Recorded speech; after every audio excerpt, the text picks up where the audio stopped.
जय हिंद दोस्तों, मैं फिर से आप लोगों के लिए क्लास लेकर आ गया हूँ। ये क्लास आगे आने वाली सभी कॉम्पिटिटिव एग्जाम के लिए है। अगर किसी एग्जाम में जीके पूछा जाता है तो उस एग्जाम के खोपड़ी में छेद करके आओगे, ये मेरा गारंटी है। अगर आप लोग मेरे पीछे का क्लास नहीं देखे हैं तो कृपया उस क्लास को जाकर देखें। और अगर मेरे चैनल पर पहली बार आए हैं तो कृपया चैनल को सब्सक्राइब और लाइक कर दें। चलिए आज की क्लास शुरुआत कर रहे हैं। दोस्तों, जैसा कि दिख रहा होगा कि स्टेट्स और फेस्टिवल्स, स्टेट्स यानी राज्य, फेस्टिवल्स यानी त्योहार। आज ये हर एग्जाम में पूछा जाता है कि कौन सी राज्य में कौन सी त्योहार मनाया जाता है। 1 या 2 मार्क्स का हर एग्जाम में पूछा जाता है, इसलिए मैं लेकर आ गया हूँ। तो जो भी भाई लोग एसएससी जीडी का एग्जाम देने वाले या सीएचएसएल का, उनके लिए भी ये काफ़ी इम्पोर्टेंट है, तो कृपया इसको याद कर ले। बिहार, बिहार में कौन सा फेस्टिवल मनाया जाता है? छठ पूजा और बिहुला। बिहार से याद रखिएगा, बिहुला। बिहार, बिहुला और छठ पूजा।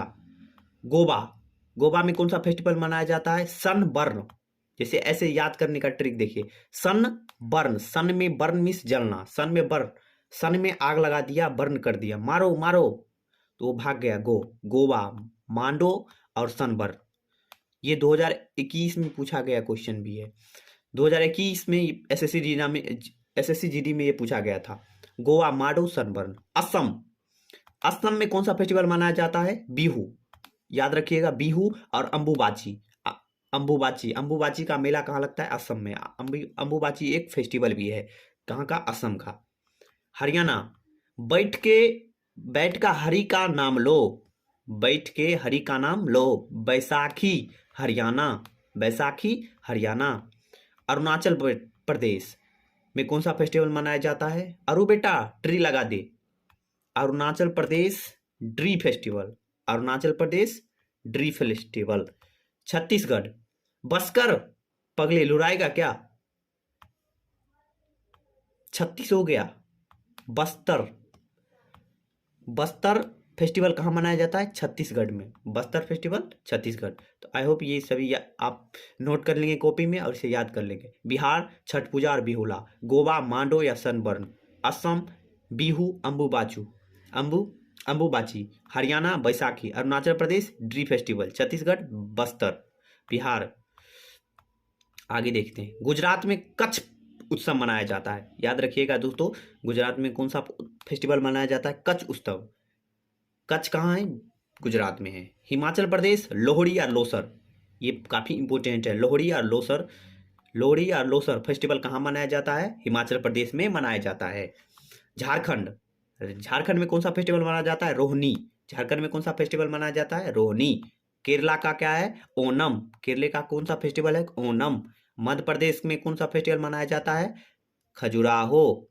तो खजुराहो में कौन सा फेस्टिवल मनाया जाता है? खजुराहो फेस्टिवल कहाँ मनाया जाता है? मध्य प्रदेश में। तो ऐसे याद रखिएगा, गुजरात में कच्छ उत्सव, हिमाचल प्रदेश लोहड़ी या लोसर, झारखंड रोहनी, केरला ओनम, मध्य प्रदेश खजुराहो। ये था फेस्टिवल। ये फेस्टिवल और स्टेट्स यानी कौन सी त्योहार किस स्टेट में मनाई जाती है। आई होप कि आप इसे स्क्रीनशॉट ले ले, या अपने कॉपी में नोट कर ले। आप इसे ट्रिक से याद रखें। तो अपना नेक्स्ट स्लाइड आ चुका है। पीछे की क्लास में गवर्नर जनरल को पढ़ना शुरू किए थे, और गवर्नर जनरल को पढ़ेंगे और उनके जीवन काल में कौन सी घटना उनके समय में हुआ उनको भी देखेंगे। चलिए देखते हैं आगे।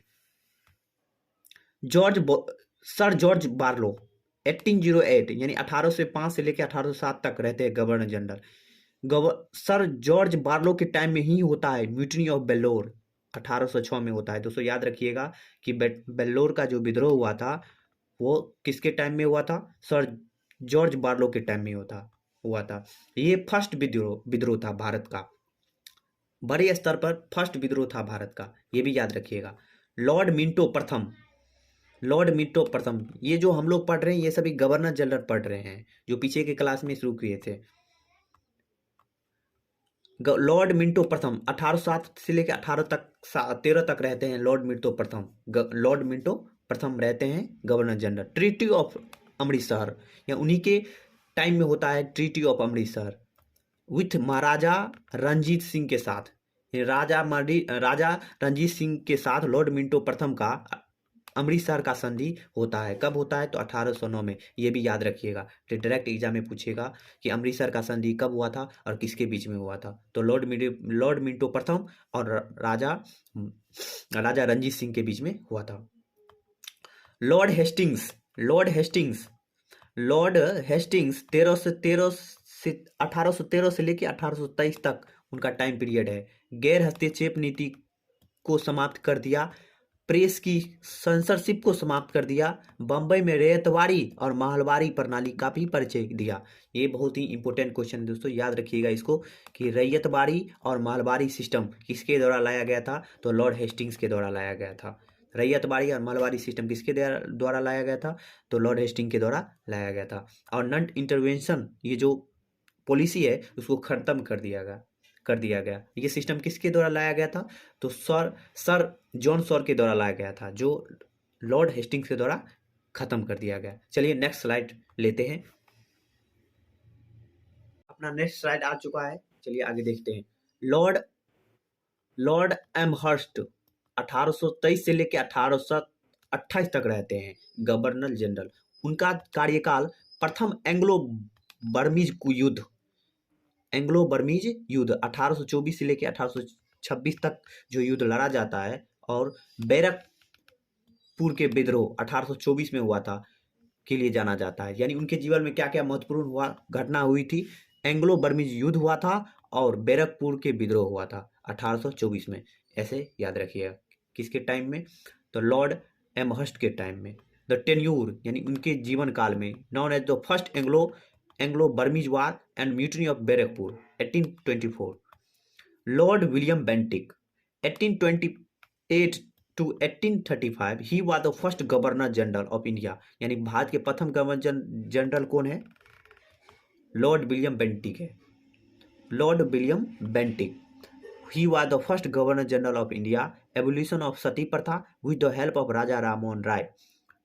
Suppression of thuggee. Established first medical college of Calcutta. भारत के प्रथम गवर्नर जनरल है और राजा राममोहन राय के साथ सती प्रथा को भी अंत किया। सप्रेशन ऑफ ठगी, जो ठगा जाता था बदमाशों के द्वारा, लुटेरों की द्वारा जो ठगा जाता था व्यापारियों को, उनको भी क्या किया? दबाया। सप्रेशन यानी दबाया, उसे खत्म किया। और कोलकाता में फर्स्ट मेडिकल कॉलेज का भी स्थापना की। कौन? Lord William Bentinck. यहाँ हिंदी में भी लिखा रहा है, आप हिंदी में भी इसको पढ़ सकते हैं। कृपया वीडियो को अंत तक देखिए, जब अंत तक देखेंगे तभी बेहतर ढंग से समझ में आएगा और एग्जाम में भी अच्छा करके आएंगे। सर चार्ल्स मेटाकॉफ 1835 लेकर 1836 तक रहते हैं। Removed restriction of on vernacular press, तो यानी वेनिकुलर प्लेस पे जो प्रतिबंध था उनको हटा दिया। ये भी याद रखिएगा। चलिए दोस्तों नेक्स्ट स्लाइड लेते हैं। दोस्तों अपना नेक्स्ट स्लाइड आ चुका है, चलिए देखते हैं आगे। लॉर्ड मेयो 1869 से 1872 भारत के वित्तीय विकेंद्रीकरण शुरू किया। यानी स्टार्टेड फाइनेंशियल डिसेंट्रलाइजेशन। भारत में वित्तीय विकेंद्रीकरण शुरू किया। उन्होंने काठियावाड़ में राजकोट कॉलेज, अजमेर में मयो कॉलेज की स्थापना की। काठियावाड़ में राजकोट कॉलेज, अजमेर में मयो कॉलेज की स्थापना की। भारत की पहली जनगणना 1871 में हुई थी। यानी first census of India was held during the time of in 1871। भारत की प्रथम जनगणना 1871 में मियो के टाइम में हुआ था। उसके दौरान आयोजित की गई थी। उन्होंने भारत के सांख्यिकीय सर्वेक्षण का आयोजन किया। भारत में सांख्यिकीय सर्वेक्षण का आयोजन किसने किया? और लॉर्ड मेयो के टाइम में हुआ था। वे एकमात्र वायसराय थे जिनकी 1872 में अंडमान में एक पठान द्वारा कार्यालय में हत्या कर दी गई थी। तो एकमात्र वायसराय थे इनको कार्यालय में ही, अपने ऑफिस में ही क्या कर दिया गया? डेथ मार दिया गया। अब आए हैं लॉर्ड लिटन 1876 से लेकर 1880 तक लॉर्ड लिटन रहते हैं वायसराय भारत के। Vernacular press act was passed in 1878, यानी 1878 में वर्नाकुलर प्रेस एक्ट पारित किया जाता है लॉर्ड लिटन के द्वारा। ही ऑर्गेनाइज्ड द ग्रांड दिल्ली दरबार, तो किसके द्वारा ग्रांड दिल्ली दरबार आयोजित किया गया था? लॉर्ड लिटन के द्वारा। 1877 to decorate Queen Victoria with the title of Kaiser i Hind, यानी क्वीन विक्टोरिया को केसरे आई हिंद उपाधि से डेकोरेट करने के लिए दिल्ली दरबार लगाया 1877 में। ये हिंदी में भी लिखा है, इसको भी पढ़ सकते हैं। वर्नाकुलर प्रेस एक्ट 1878 में पारित किया गया था। तो आई होप कि ये वीडियो आप लोगों के लिए हेल्पफुल है और बेहतर ढंग से समझ में आया होगा। अगर अभी तक मेरे चैनल को सब्सक्राइब नहीं किए हैं तो कृपया चैनल को सब्सक्राइब कर दें और नेक्स्ट क्लास में मिलेंगे। जय हिंद, जय भारत।